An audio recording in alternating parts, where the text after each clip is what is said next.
उन्नाव के सांसद साक्षी महाराज के आवास पर आयोजित कार्यकर्ता मिलन समारोह में भाजपा के पूर्व प्रदेश अध्यक्ष भूपेंद्र चौधरी पहुंचे। इस दौरान भाजपा कार्यकर्ताओं ने उनका जोरदार स्वागत किया।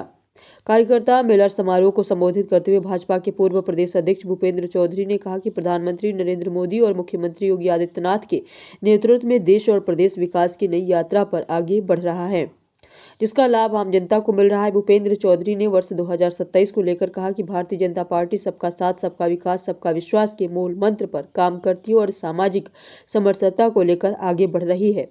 बता दें, उन्होंने उन्नाव सांसद साक्षी महाराज की सराहना करते हुए कहा कि पूरे जिले का नेतृत्व उनके हाथों में होना पार्टी के लिए सौभाग्य की बात है। विपक्ष पर निशाना साधते हुए भूपेंद्र चौधरी ने कहा कि हार होने पर विपक्ष संवैधानिक संस्थाओं और चुनाव आयोग को दोष देता है। जो जीतता है उसे सभी को साथ लेकर देश और प्रदेश के विकास में भूमिका निभानी चाहिए। उनके पास कोई सकारात्मक एजेंडा नहीं है। 2012 से 2017 तक समाजवादी पार्टी की सरकार में प्रदेश अराजकता, गुंडागर्दी, भ्रष्टाचार और दंगों का शिकार रहा, जबकि 2017 के बाद उत्तर प्रदेश ने नई दिशा पकड़ी है। भूपेंद्र चौधरी ने कहा कि कभी बीमारू राज्य कहलाने वाला उत्तर प्रदेश आज योगी जी के नेतृत्व में देश के विकास यात्रा में अहम भूमिका निभा रहा है और महाराष्ट्र के बाद सबसे बड़ी जीडीपी वाला राज्य बन चुका है। उन्होंने कहा कि भाजपा अपनी विरासत का सम्मान करती है, जबकि समाजवादी पार्टी का एजेंडा केवल नकारात्मक प्रचार और लोगों को गुमराह करना है। मुख्यमंत्री ने भी ऐसे भ्रम फैलाने वाले तत्वों पर संज्ञान लिया और सरकार उनके खिलाफ सख्त कार्रवाई करेगी। कभी भारतीय जनता पार्टी के वोट कटने की बात करते हैं, तो इस प्रकार का एजेंडा लोगों को भ्रमित करने का एजेंडा। इनके पास कोई पॉजिटिव एजेंडा है नहीं। ये किसी भी सार्थक विषय को समाज के बीच में रखना नहीं जानते। इनका एजेंडा केवल निगेटिव है।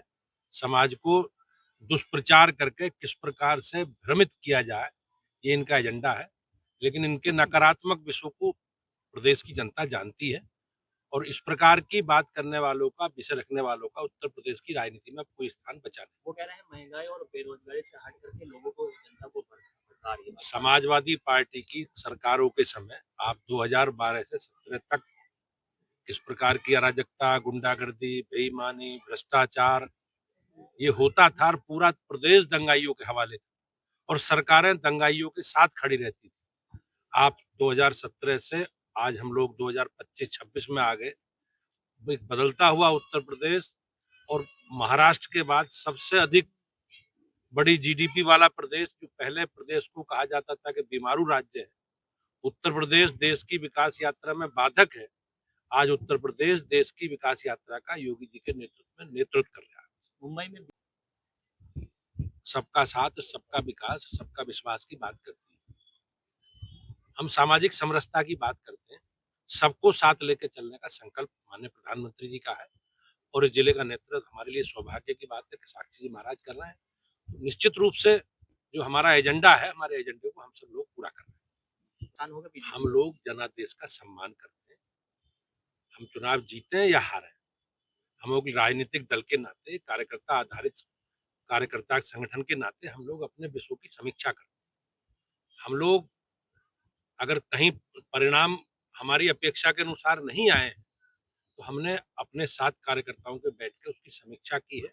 उन सब कारणों को समझ के आगे बढ़ने का काम किया है। इन लोगों का काम ये कि जब हारेंगे तो संवैधानिक संस्थाओं को दोष देंगे, इलेक्शन कमीशन को दोष देंगे।